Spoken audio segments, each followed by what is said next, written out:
Hello and welcome to the Tyler Bauckham Podcast. Today, my guest is Dr. Susan Smith, Senior Lecturer in the Cognitive Science Department at Rensselaer Polytechnic Institute.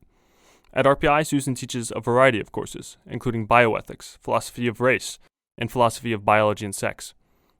Her research has largely consisted in the intersection between healthcare and race, and therefore she has a plethora of knowledge of the racial inequity in the United States' healthcare system. Now, I met Susan as a student in her philosophy of race class. And though I think the class is a little too consistent with progressive politics, I found myself infinitely more comfortable talking about race afterward. Susan's qualities as a teacher, such as her inclination towards empathy, her intelligence, and her passion for social justice, are on full display in this episode. And if you're interested in why sickle cell anemia occurs, how whistling Vivaldi can shift people's perception of you, why the DEI industry doesn't work, what to do instead of these trainings, and what the hell critical race theory actually is, I encourage you to listen to the remainder of this episode. This episode is not brought to you by any sponsors. To any brands out there looking to promote their content, products, or services, please reach out to me and I'll make an ad for you for free and put it in the intro to my show. If you think that our audiences overlap in any capacity, i.e. an audience interested in philosophy, politics, self-improvement, or health and fitness, then my show is right for you. If interested, you can reach me at the email listed in the episode description.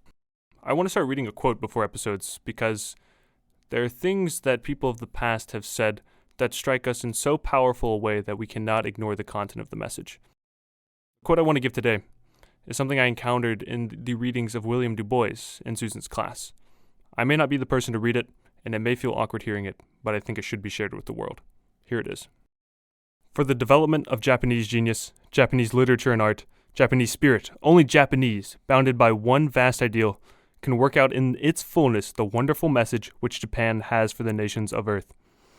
For the development of Negro genius, of Negro literature and art, of Negro spirit, only Negroes bound and welded together, Negroes inspired by one vast ideal, can work out in its fullness that great message we have for humanity. We cannot reverse history. If amongst the gaily colored banners that deck the broad ramparts of civilization is hung one uncompromising black, then it must be placed there by black hands, fashioned by black heads, and hallowed by the travail of 200 million black hearts beating in one glad song of jubilee. Now, without further ado, Dr. Susan Smith.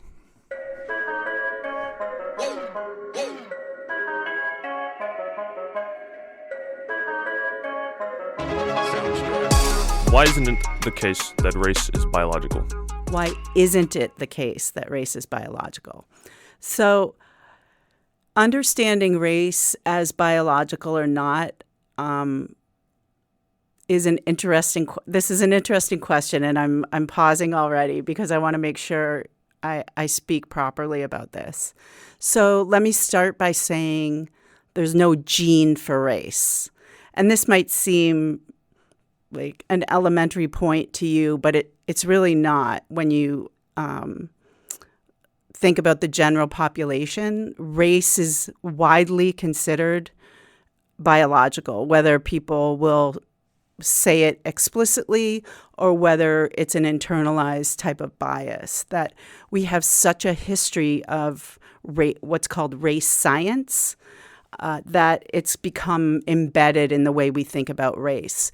So for most of us, it takes an explicit effort to start to question that bias or start to acknowledge it and then question it. So why isn't it the case? Well, first of all, there's no gene for race. So what do we mean by biological race, right? So it is the case that certain genes exist in higher frequencies in certain populations, and those correlate to the geography of our ancestors, but they don't correlate to the racial groupings we've created in the United States. Okay. Does that make sense? Yes. So most people are going to say, but hey, you inherit the skin color of your parents, you inherit other genes. Mm-hmm. Why doesn't that count as a biological account? So it is let's talk about skin color, because that is probably the way most of us, identify someone's race, right? And skin color is heritable, but we group the way that we group, like our census categories, which I think we might talk about, the way that we form those groupings don't actually correspond to particular types of skin colors. So when we group people according to, let's say Black Americans, like all of those skin colors are not the same. And what we've connected to skin color in terms of our social ideas about race, there's not a correlation that exists there. Does that make sense? Yeah, there's no clear, like, we say we can identify Black as a skin color perhaps, but it's like there are such subtle variations in each of them. And if you wanted an objective color, you couldn't get one. Yeah, there's not a particular type. Like if you look at somewhere like Cuba or Brazil, the way that they categorize skin color and racial groupings is very different than the way we do. So our grouping that we've chosen to call Black would be like multiple different racial groupings in other countries. So you can see how that social construction begins to happen. Like that we've chosen skin color as the way to group people racially is a social phenomenon. So our height, our foot size, our eye color, all of those things are heritable characteristics, heritable phenotypes, but we haven't chosen those things as important for racial groupings. Right. So let's maybe talk about the history then. Mm-hmm. Why is it that skin color has been so important to us? Well, let me pull the teacher out here. Why do you think we've made it so important? Oh, goodness. Why not foot size? I'll make it easier for you. Yeah. So my answer would probably be something like we needed a means by which to justify social divisions born of slavery, basically. So why skin color? Why didn't we take all the size 8 feet people and do that?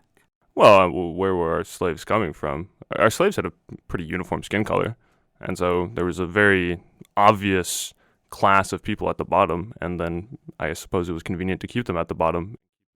Well, I don't even want to say the bottom. Like people that lived in a different way than colonists, for example. People that didn't have weapons.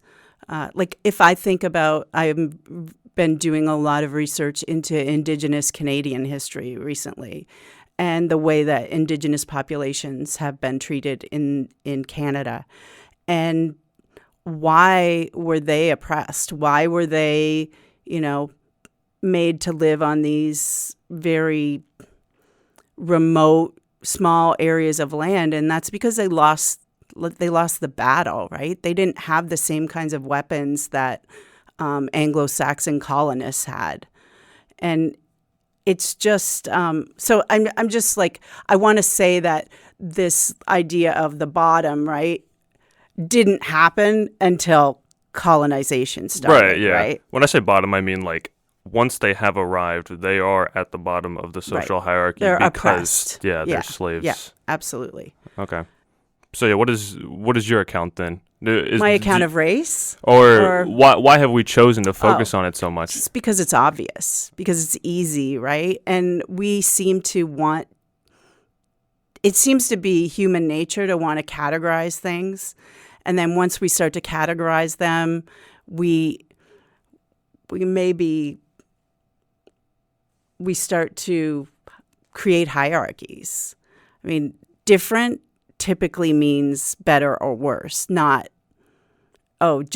it's kind of, if you ask your parents, I don't know if you have a sibling, no, but if you have 2 siblings and you ask a parent, do you love us the same, right? And it's like, yeah, you're different, but I love you the same. And it's hard to think about that difference as like equal in a sense, right? So I think there's that piece. But yeah, colonization definitely, there had to be a reason why we could use other human beings as our tools, as our slaves. and skin color was a really obvious difference between colonizers and indigenous populations.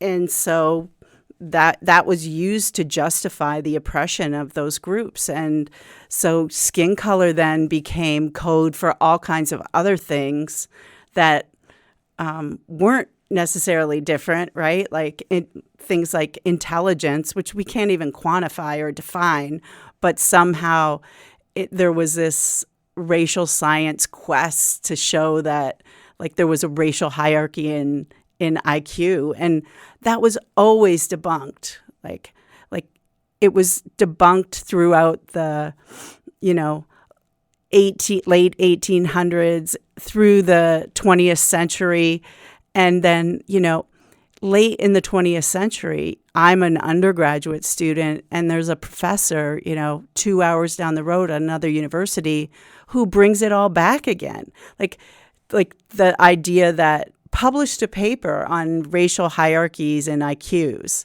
And it was really bad science. It was very easy to debunk, but it just keeps happening that we attach these deeper meanings to skin color differences. And so this idea of race as biological is not only it's not only false at this point in time from a scientific view, it's dangerous because of the way it's been used to oppress people. And, James Watson, just a few years ago, right, it was still saying that Black Americans didn't have the same academic capabilities as white Americans. Like, it's pervasive in our society, and we really need to do a deep dive into why people still think this when the science exists out there to say this is absolutely not true. Yeah. So one thing I'm wondering is race still has significance. We've talked about this in your class. We can't just do away with it necessarily. Right. So let's maybe first talk about it as having some association with culture. Do you think what is that mapping like? Is it at all viable to do that sort of thing? Like, obviously not exactly, because, there are some people who have a white skin color, but they're born in an exclusively Black household, and they'll say, I'm Black. Right. And it's like, okay, does that mean it's cultural? But then, like, you're also white. What are your thoughts on culture as a corollary to race? So if you look at white Americans, for example, the cultural diversity within that racial group is massive, right? If your ancestors happen to be from Italy or Germany or France, right? I mean, your cultural ideas and values might be very different. And it's funny, as a white person, I didn't realize how many of the culture, like little cultural pieces of like having a French Canadian background, how that impacted the way I understood culture and cultural practices, like until pretty recently, where I was in a very French Canadian setting. And I'm like, oh, that's why we always did this. So things that white Americans take as, oh, well, this is like part of my, just being a white American, they like a lot of that has roots in their European ancestry, wherever that happens to come from. So if you just look at whiteness, I mean,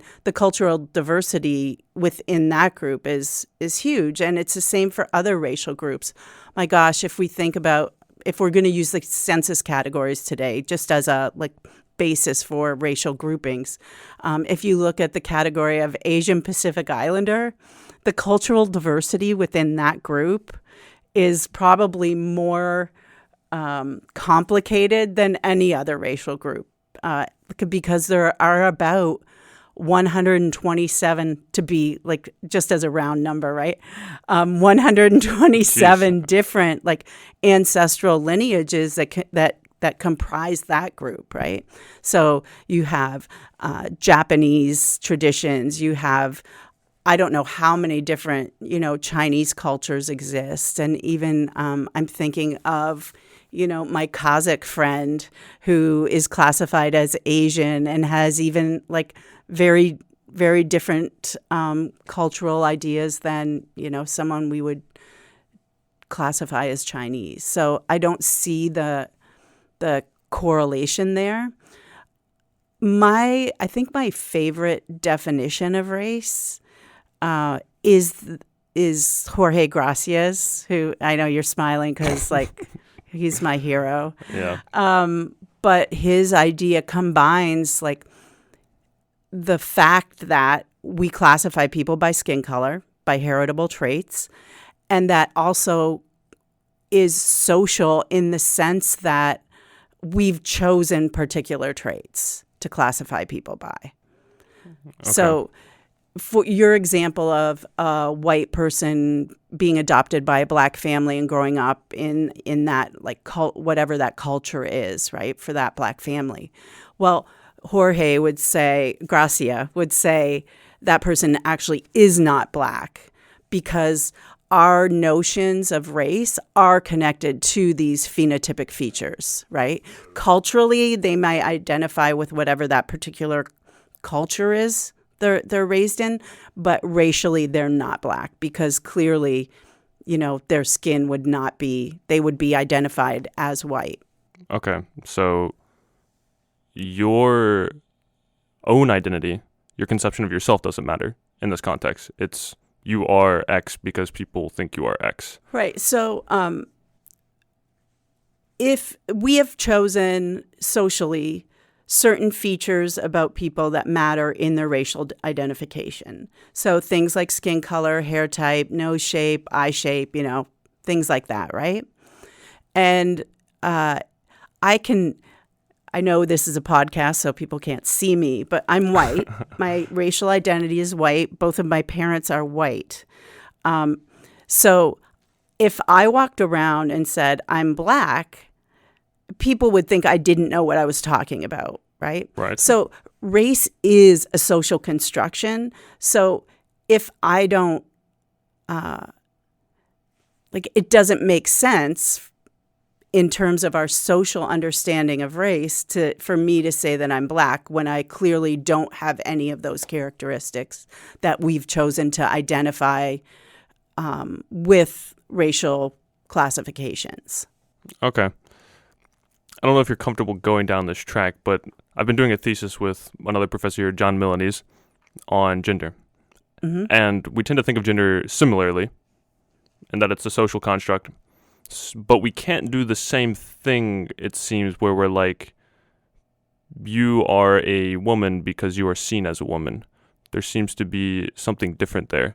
Uh-huh. Do you have any thoughts on why there's a difference? Why is someone black because they're seen as black, but why is someone not a woman because they're seen as a woman? So in that case, our discussion of race and culture, I think you're drawing the analogy to sex and gender. Is that fair or no? Not exactly. So if I have a uterus and a vagina, right, Okay. and a cervix, and so I identify my gender, the gender I identify with is as a woman. Gender is a fluid. I think it's a fluid thing. That in terms of my gender, I'm not if we have a scale from super masculine to super feminine, right? I'm not super feminine, but I still identify as a woman, right? Okay. And my biology matches my gender identification, right? Right. So it could be the case that my biology didn't match my gender. Right. So, if I sat here and identified as a man, that would be my gender identification, but it wouldn't be my sex identification. Okay. So I kind of see it's like, well, if race has no biological basis, then we don't have this thing going on with sex and gender. There's not sort of an emergence here with which you do or do not associate. Race is just kind of like, oh, it's out here, but it's not connected to anything at rock bottom. Right. I think the way we talk about gender is probably more akin to talking about race than race is to sex, for sure. Right. Yeah. Yeah. Okay. going back to the census categories, so a thought that occurred to me, we've got 127 different, roughly, I think the word he used was... Asian Pacific Islander. Right, Yeah. right. Is there any use in grouping them merely because they all suffer from, let's say, similar stereotypes or something like that? So I think I think if I'm understanding this question, or maybe I'm going to manipulate it to answer what I want to answer, are you saying, like, do these racial categories do anything for us? Yeah, basically. So personally, I think, personally and from an academic standpoint, especially as a bioethicist, I think they are important. Some philosophers have argued that we should just get rid of race, right? That we should institute more of a colorblind, kind of society. And maybe there's a place for that in the future, but right now there's so much inequity based on race in our society that I think it's important to keep those categories so that we can recognize bias, recognize racial disparities where they exist. So let me give you an example of this in medicine. And so I'll give you an example of why it works and why it doesn't. So we know right now that Black women are dying at, I think it's now triple the rate of white women in terms of maternal mortality. Yeah, I've seen this. Okay, maternal mortality rates.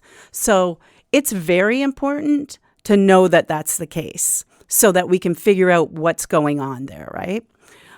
If you look at, what was I looking at just recently?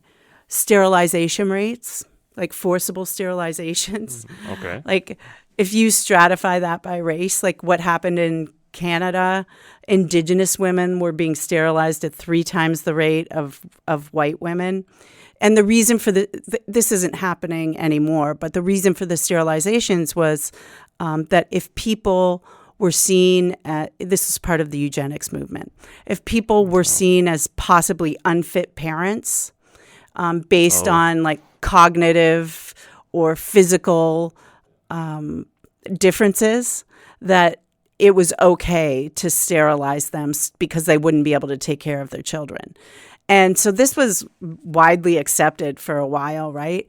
But then the justification started to bleed into other things, right? So now Indigenous women were seen as less than and sterilized at something like 3 times the rate of white women. So knowing that racial disparity helped us to understand, wait a minute, what's going on here, and to understand that we were basing like social, like these racial categories were actually being used to say, oh, you shouldn't have children because of your race, not because of your ability to take care of someone, right?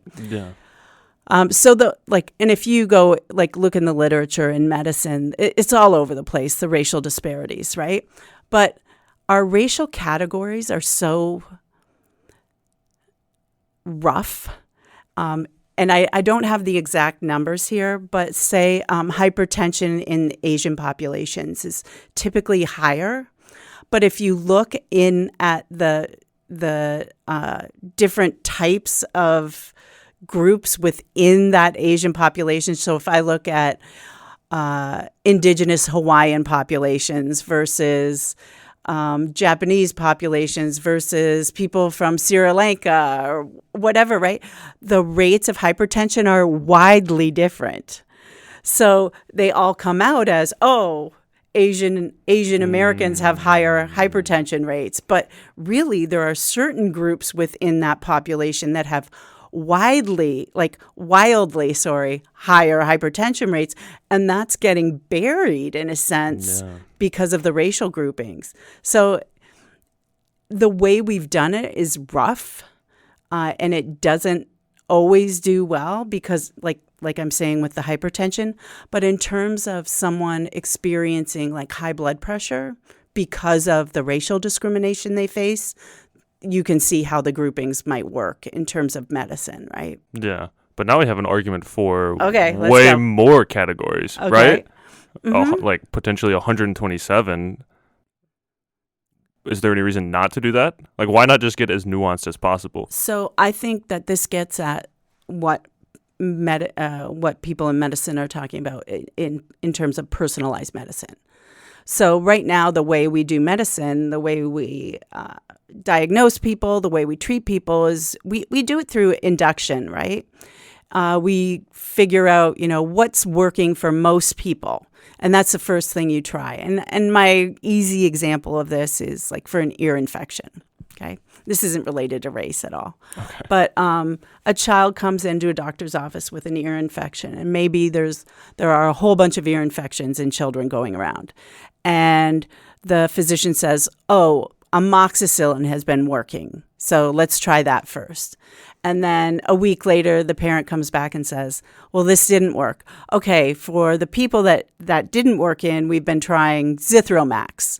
And so you send them home, and you keep narrowing it down till something works, but we're using the process of induction. We don't really know why the amoxicillin was working for most people. We just know that it was, right?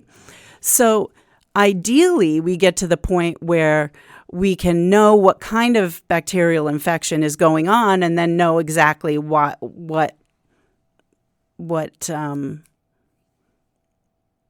antibiotic to use, right? Wow. I was looking for a word cue there. So I think it's the same thing. If we look at some of the hypertension drugs that have been developed and approved by the FDA that are race-based drugs, we don't know why the drugs seem to work better in people of particular races, and they certainly don't work for all people of particular races. There's just a correlation going on. Does that make sense? Yeah, it's just a bit weird. Like, why would an hypertension medicine that is marketed to Asian Americans work better for all Asian Americans if they're all that diverse? So it doesn't work better for all Asian Americans. Right. But is it like it's working for the Japanese, most of them, but it's not working for the Sri Lankans? Or is it just like it works for some people and doesn't work for others? So it's kind of like I don't know the exact answer for that, right? And nobody does. Why does this drug work better? Because we don't know the mechanisms, right? But we do know that gene frequencies differ between populations, right? So that could be that's probably the answer, that there's some genetic reason for this. But that genetic reason, so say it's gene XYZ, right? Okay.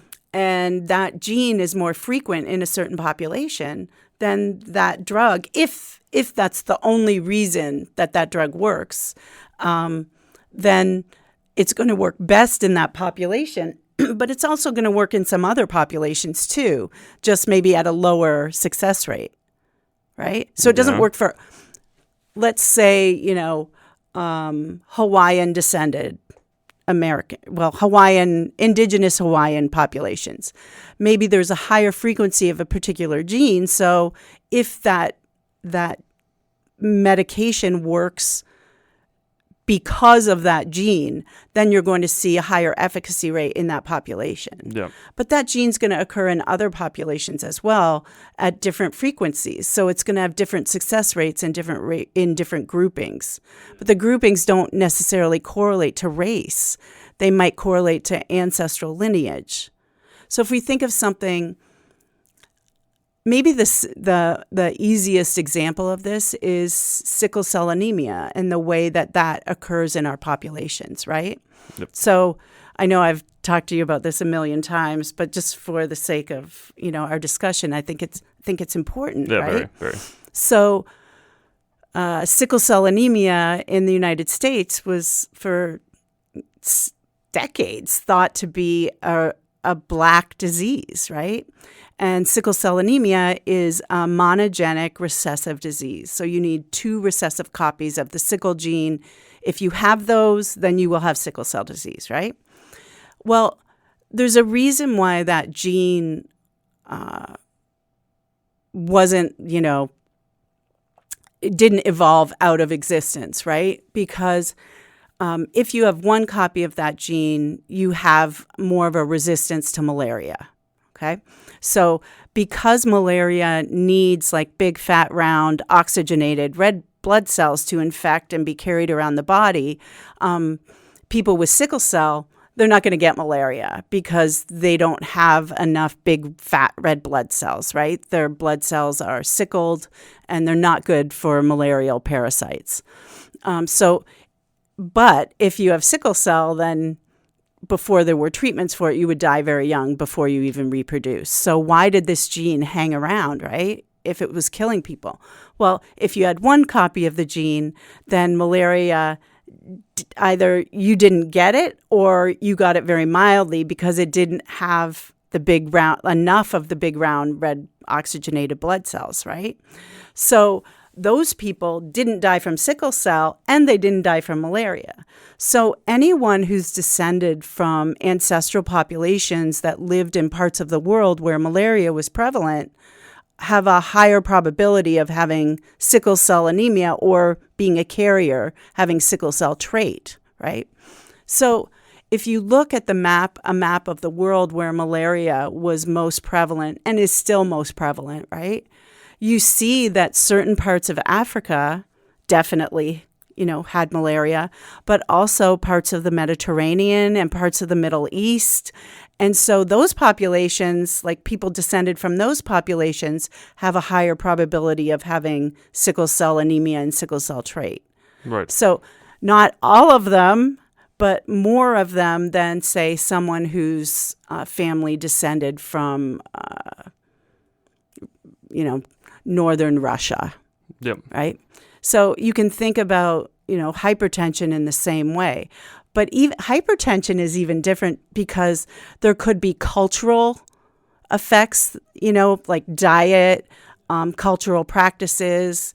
We think about things like hypertension and high blood pressure, they're absolutely affected by what we eat, how we experience the world. If you live in poverty, you're more likely to have high blood pressure and hypertension. So it's way more complicated than just a gene. I don't know if if I've answered the question or I don't remember the question.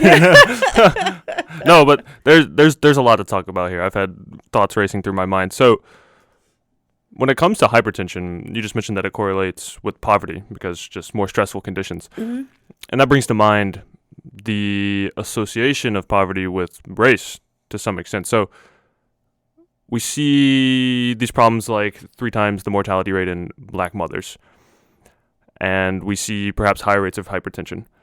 How much of that is related to class, do you think? The maternal mortality rates are not related to class. Okay. So they've stratified that data, and even high-level earning moms are experiencing the same rates of maternal mortality. Okay.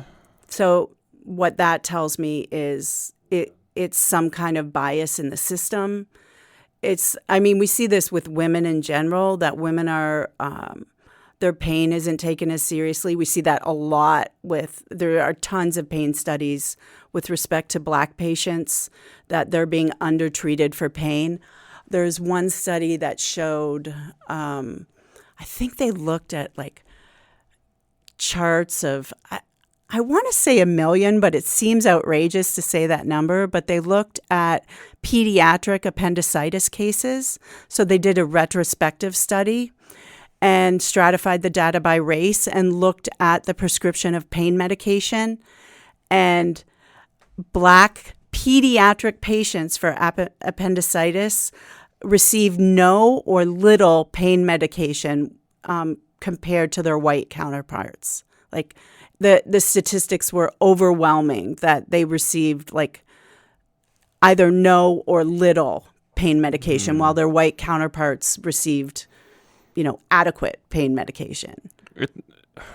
I can and I don't want to believe that a doctor actually has a hard time recognizing that. But I feel like if the doctor were the same race as the patient, if it were a Black doctor, you probably wouldn't have a similar problem. So So could that be a solution? Is that Well, perhaps, right? Like, there are movements for diversity in pretty much every place, but I do wonder how much of the problem is you have a white doctor who has some kind of bias and cannot relate to the individual in some way. And then if that's the problem, then it's like, what do you do to the doctor? Do you just inundate them with DEI training and, anti-implicit bias procedures? So the appendicitis study for me was like, okay, we know this is happening. Why isn't there just if a child comes in with appendicitis, this is how much pain medication they should get? Why do we even have to think about it, right? There should just be a standard operating procedure. Like, this is the standard of care for pain management in pediatric children with appendicitis. So there's that solution. But you also brought up, white doctor, black doctor. There's a book that I read by Damon Tweedy. It's called Black Man in a White Coat. And Damon Tweedy is a black man. He's a doctor, and he chronicles his experience as a student, as a medical student, as a resident, and as a practicing doctor, and then finally as a patient. And what he discovers about himself as a doctor is that he's practicing with the same bias as his white counterparts. That he sees it initially, but then he catches himself doing it. And then as a patient, he finds himself on the receiving end of it too, even as an educated physician, when it comes to things like pain management and how he's treated in the hospital. So do I think most doctors are intentionally under-treating pain in black patients? No. But I think there's an implicit bias going on there. And my understanding of some of the cognitive science research on bias training is that it really doesn't work. Yeah. That when we make people go through bias training, that it ends up reinforcing biases that they already have. Yeah. And the bias training that I've been exposed to, it's been pretty inadequate in my opinion, right? Yeah, in my personal experience. So the fact that, we all grow up in this very biased world, let me give you an example of this. My daughter growing up, we're a hockey family, right? Yeah. And, she started skating when she was 2 years old and loved it, right? And we always went to hockey games. She saw me play hockey, right? And we were at a hockey game, a men's college game once, and I said to her, "Are you going to be a hockey player one day, Ellie?" And she's like, "No." And I said, "Why not? You love playing hockey." She's like, "Mom, only boys play hockey." And I was like, wow, I was mortally wounded by this. And so, despite my best efforts, right, that's what she saw in the world. Well, it's weird.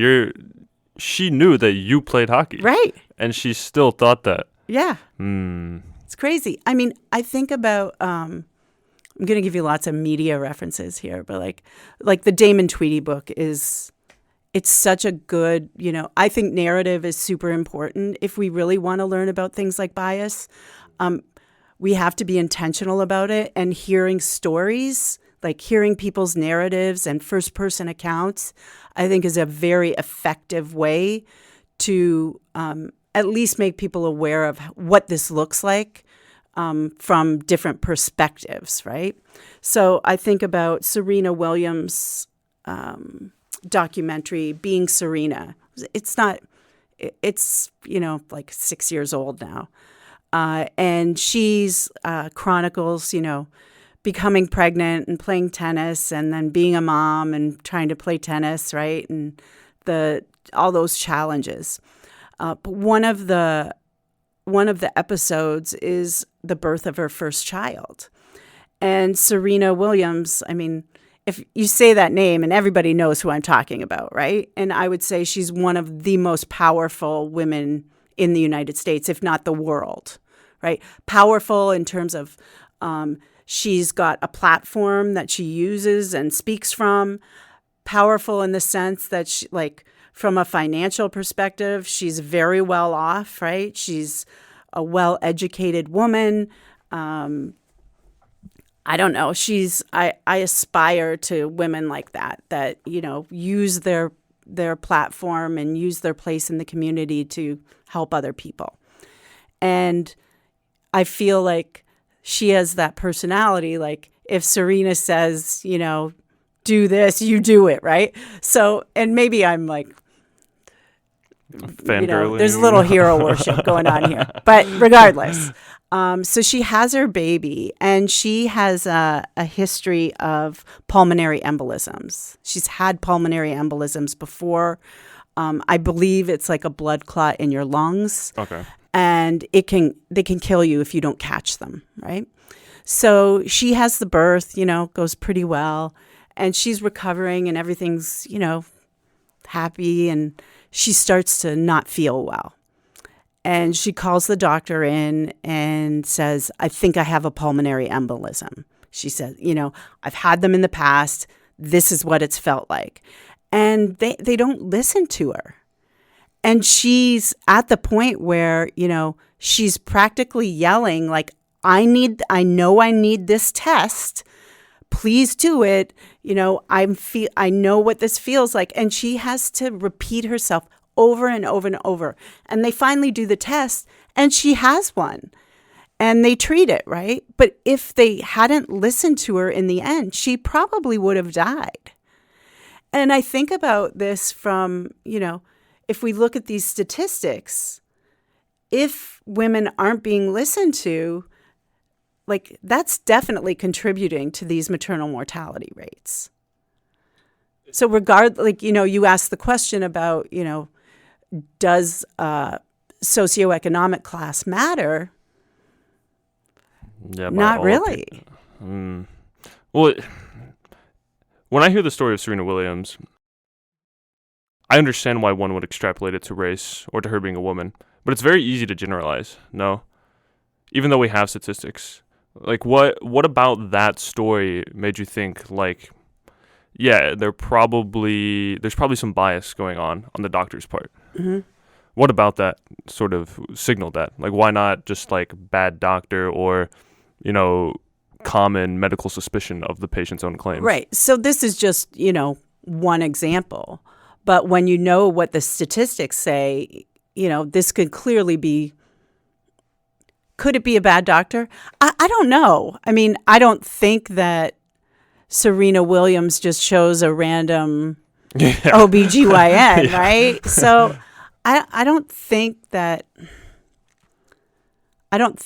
the case. I think that we're trained to listen to certain types of people more than others. Like, why, when we look at, high-level executives in corporate America, why are they typically taller than the general population? Yeah, I've heard some bad stories. My friend wanted to start a business, and his parents don't like it, so they said, "Hey, Millen, most CEOs are 6'2" or above," and he's not 6'2" or above.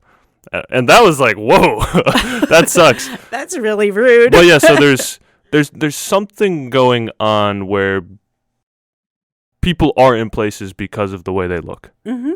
Yeah. And so we've, as a society, we've chosen to put people in those places because of the way they look or the way they sound or the way they act, right? Like, think of our first impressions of people. Like, what do they come from?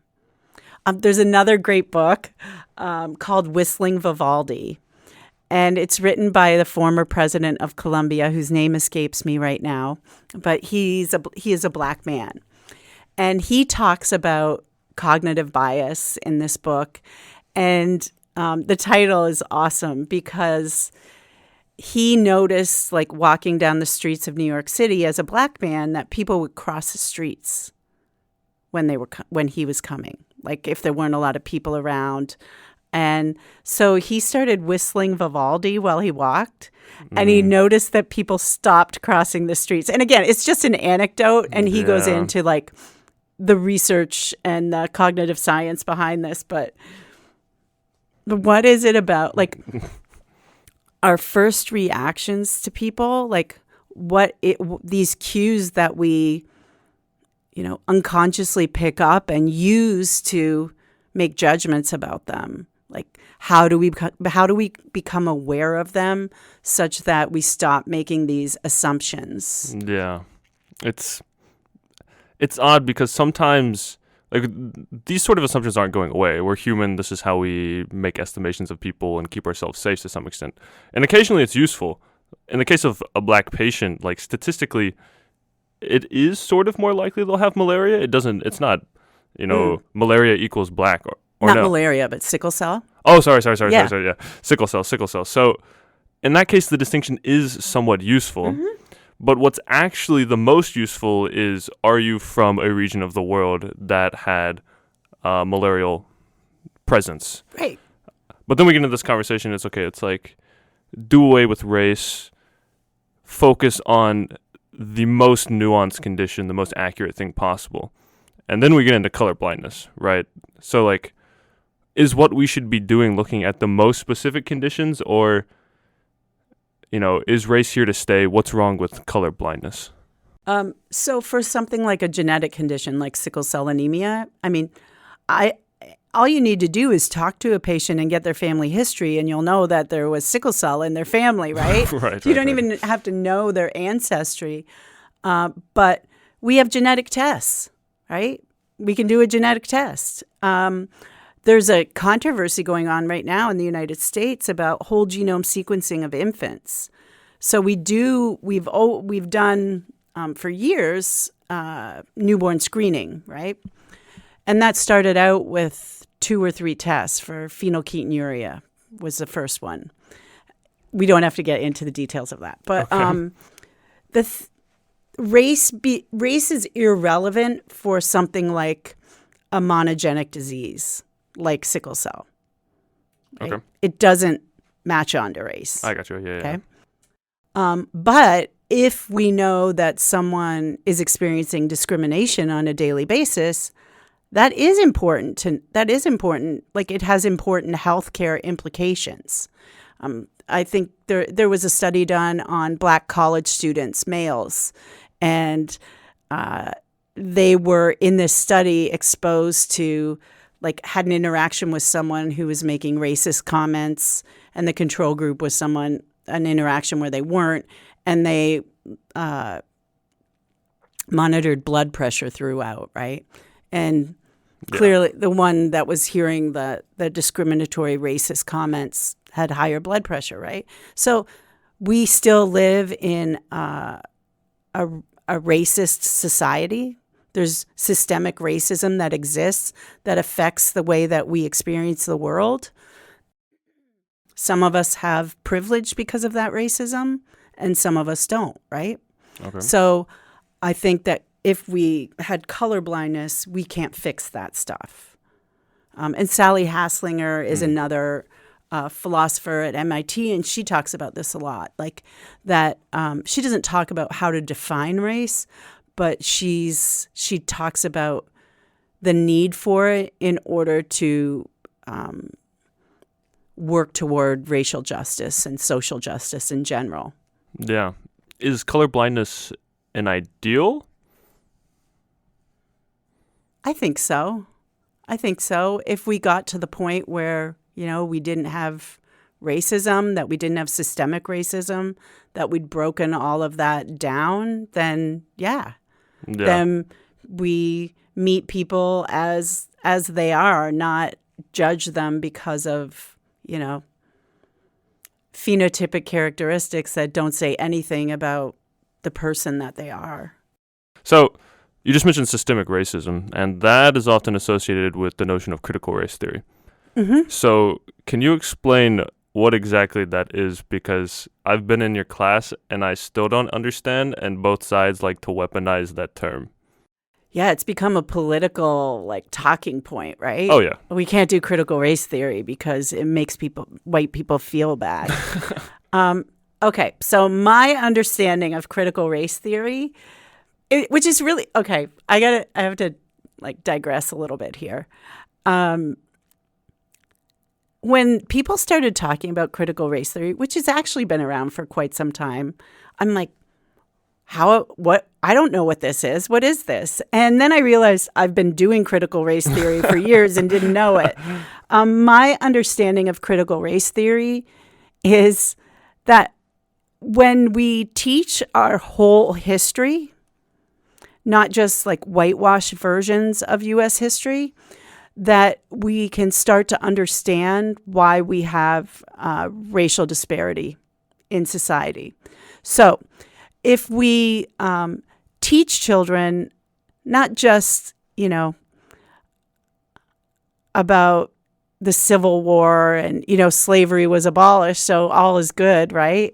If we teach them about things like redlining and that Black Americans weren't allowed to vote, that they weren't allowed to own property, and that, sharecropping wasn't great, right?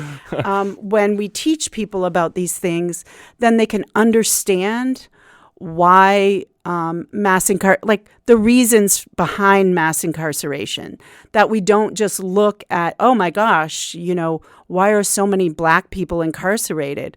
Well, when we look back at the political policies and the way drugs were weaponized against Black people and the way generational wealth gets passed down, like all of these things, we need to understand them in order, like this history, we need to understand to know why we're where we are right now.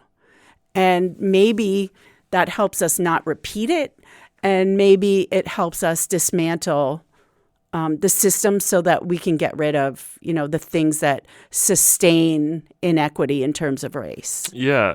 A lot of the concern coming from the right is their children are being brainwashed or something like that.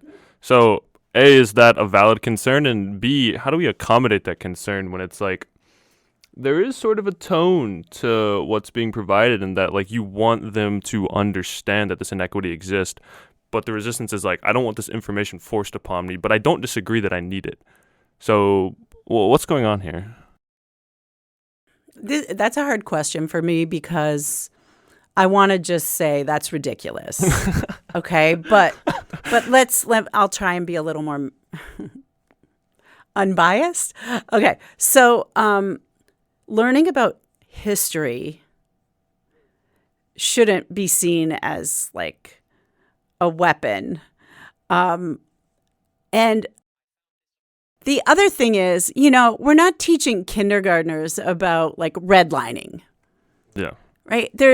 We don't talk to them about, the way Indigenous people were pillaged and forced to live on reservations. We don't talk about that in those terms at that age. So they're like you don't learn about sex education until you're a little older, right? In school. So there are age appropriate ways to start talking about the whole history of this country and not just the versions that have been chosen by, certain like wealthy, typically white groups to put in history books, right? Who's writing our history?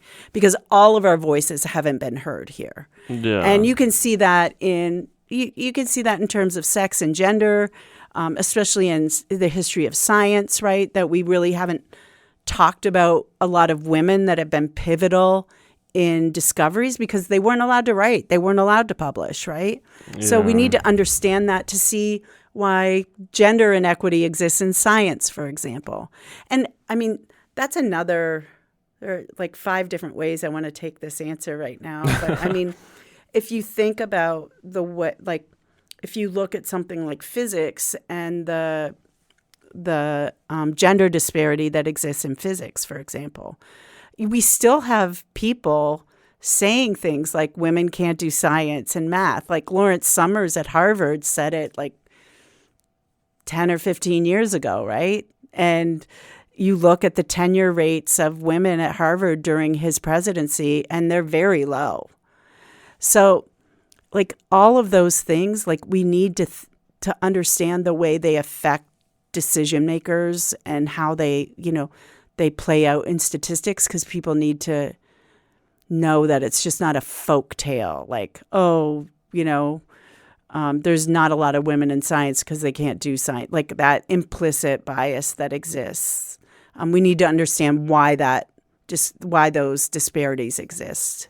Yeah, let me ask you this. So I've been in classes where you're given this sort of information on who were the first female psychologists. We're talking about this set of guys like Freud and everything, but we always talk about the men. So they intentionally give you a couple of women. Mm-hmm. And in the past, it's felt a little forced. It doesn't feel like it's the most relevant thing they could be saying right now. So is there a balance we need to be striking? Like, we're bringing up men and women at the right time, or do we need to force the information to some extent? Because, hey, if you're going to look at science historically, you're going to be talking about men mostly. Well, let me give you an example. And I don't know if this is, how pervasive this is, but I think we don't even know all the examples of women in science. So, yeah, I think sometimes it is forced because we haven't been taught those examples. And I'll give you an example of this. So think about the way that I was taught about the discovery of the DNA double helix. Watson and Crick, right? Watson and Crick discovered the double helix. Well, most students that I have now know that Rosalind Franklin was a key part of that discovery.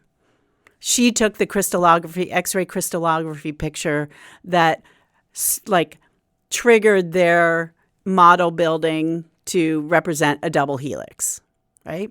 Yeah. That wasn't in my biology textbooks.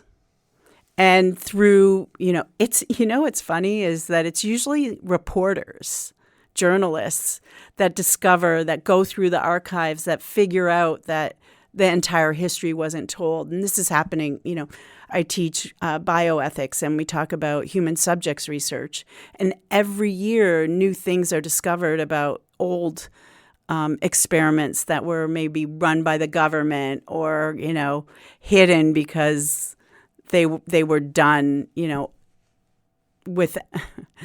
done maliciously and targeted certain groups of people or didn't treat people properly, right?